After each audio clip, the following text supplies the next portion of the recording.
Sabarmati online classes में आप सभी का स्वागत है। तो इस वीडियो में हम बोर्ड एग्जाम के लिए मोस्ट इम्पॉर्टेंट टॉपिक जैव विविधता और उसका संरक्षण देखेंगे। तो प्रश्न हमारा कुछ इस प्रकार से बनता है, जैव विविधता क्या है तथा इसके संरक्षण की 2 विधियां लिखिए। तो यहाँ पर हम समझेंगे कि जैव विविधता किसे कहते हैं और इसका संरक्षण किस प्रकार से किन 2 महत्वपूर्ण विधियों से किया जाता है।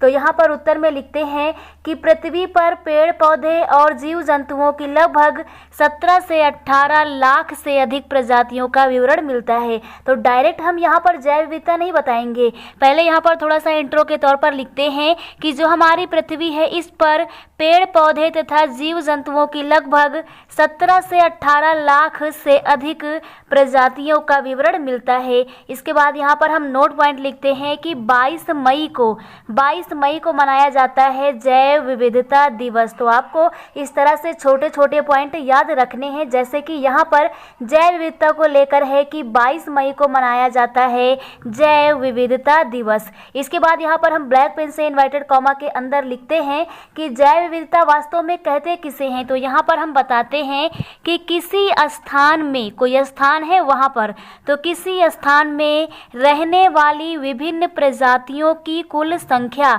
तो कोई स्थान है और वहाँ पर रहने वाली जो अलग अलग प्रजाति रह रही हैं इनकी संख्या और प्रत्येक प्रजाति में पाई जाने वाली आनुवांशिक भिन्नता, और जो वहाँ पर जाति रह रही है, जो प्रजाति है उसमें पाई जाने वाली कैसी विभिन्नता चाहिए, आनुवांशिक विभिन्नता, इसी को हम लोग बोलते हैं जैव विविधता।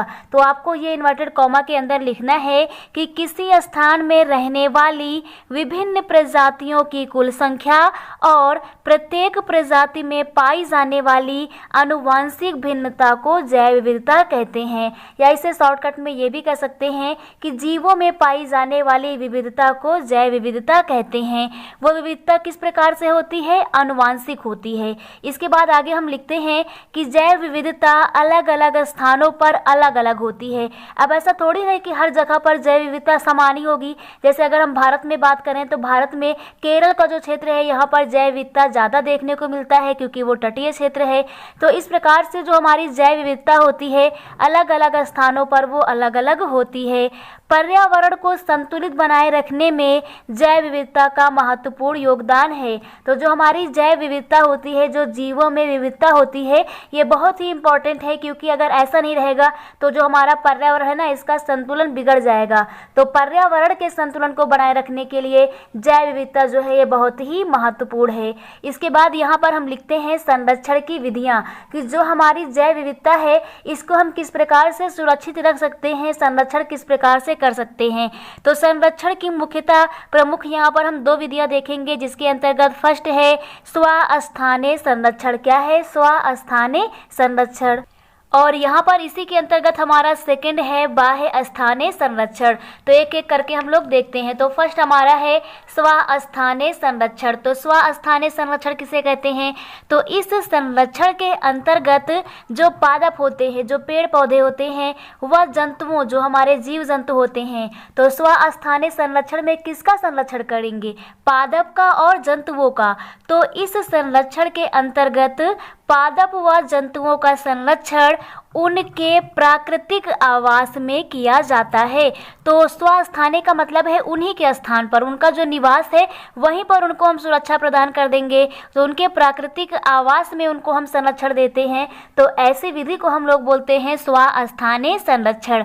अब स्वस्थानीय संरक्षण किस प्रकार से कर सकते हैं, उदाहरण के तौर पर जैसे बायोस्फीयर जो रिजर्व होते हैं, मीन्स जैव मंडल संरक्षित क्षेत्र जो होते हैं, इनके द्वारा तो सरकार क्या करती है या कोई संस्था है वो क्या करती है, जैव मंडल संरक्षित क्षेत्र घोषित कर देती है। तो इस प्रकार से उसका हम संरक्षण करते हैं।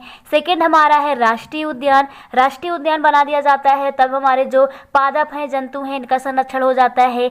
और थर्ड है वन्य जीव अभ्यारण्य। तो वन्य जीव अभ्यारण्य, तो वन्य जीव अभ्यारण्य जो है उस पादप जंतु को संरक्षण प्रदान करता है उसी के प्राकृतिक आवास में। तो ये जो हमारे तीनों यहाँ पर उदाहरण दिए गए हैं ये हैं स्वस्थानीय संरक्षण। सेकंड जो हमारा होता है वो होता है बाह्य स्थानीय स्थानीय संरक्षण, तो उसे भी हम देखेंगे, लेकिन पहले यहाँ पर इनके बारे में समझ लेते हैं। तो फर्स्ट है हमारा जैव मंडल संरक्षित क्षेत्र, मीन्स जो हमारा बायोस्फीयर रिजर्व होता है। तो यहाँ पर इसके बारे में बताते हैं कि भारत सरकार ने देश भर में, अगर हम इंडिया की बात करें तो देश भर में 18 बायोस्फीयर रिजर्व मीन्स जो हमारे बायोस्फीयर संरक्षित क्षेत्र हैं ये स्थापित किए गए हैं। तो भारत में जैव मंडल संरक्षित क्षेत्र कितने हैं? 18 हैं।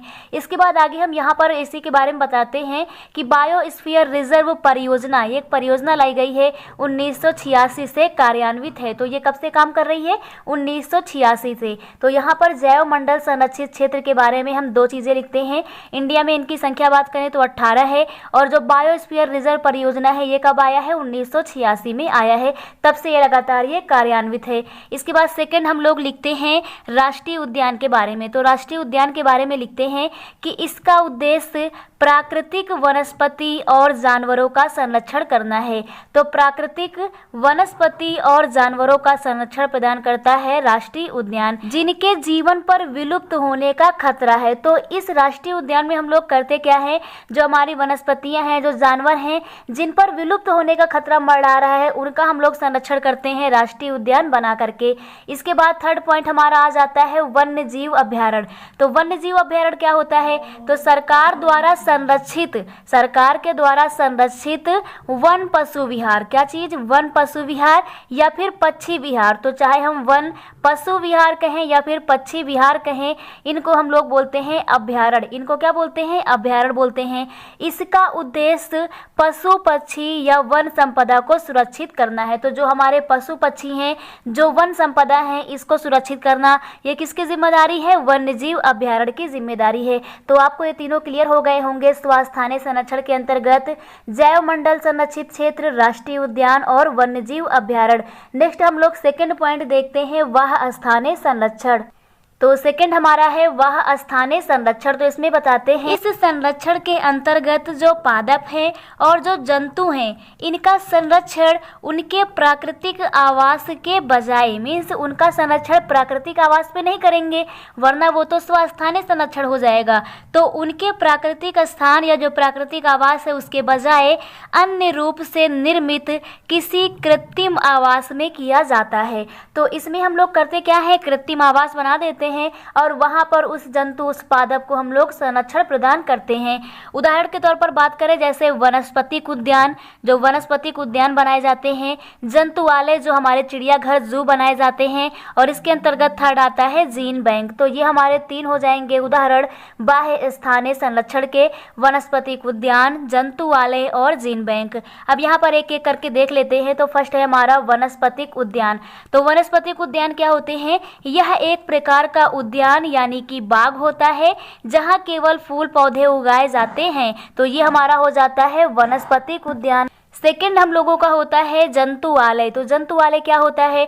जंतुआलय मीन्स जो हमारा जू होता है, वह स्थान जिसमें अनेक प्रकार के पशु पक्षी को रखा जाता है। तो इसके अंतर्गत हम लोग अनेक प्रकार के पशु पक्षी को रखते हैं, उनका संरक्षण करते हैं। इसके बाद थर्ड है हमारा जीन बैंक। जीन बैंक क्या होता है?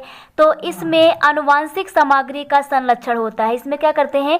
जो हमारे आनुवांशिक लक्षण हैं उनका हम लोग यहाँ पर संरक्षण करते हैं। जैसे हमारे बीज हो जाएंगे, पौधे हो जाएंगे, तक संवर्धन हो जाएंगे। तो इस प्रकार से आप लोगों को बाह्य स्थानीय संरक्षण जो है, इसकी तीन विधियां जो हमारी होती हैं, वनस्पतिक उद्यान, जंतुआलय और जीन बैंक, भी क्लियर हो गया होगा।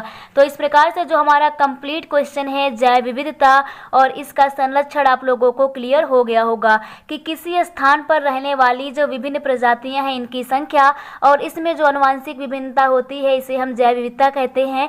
संरक्षण दो प्रकार से करते हैं, स्थानीय संरक्षण और बाह्य स्थानीय संरक्षण। तो आप लोगों को जैव विविधता क्लियर हो गया होगा। Thank you.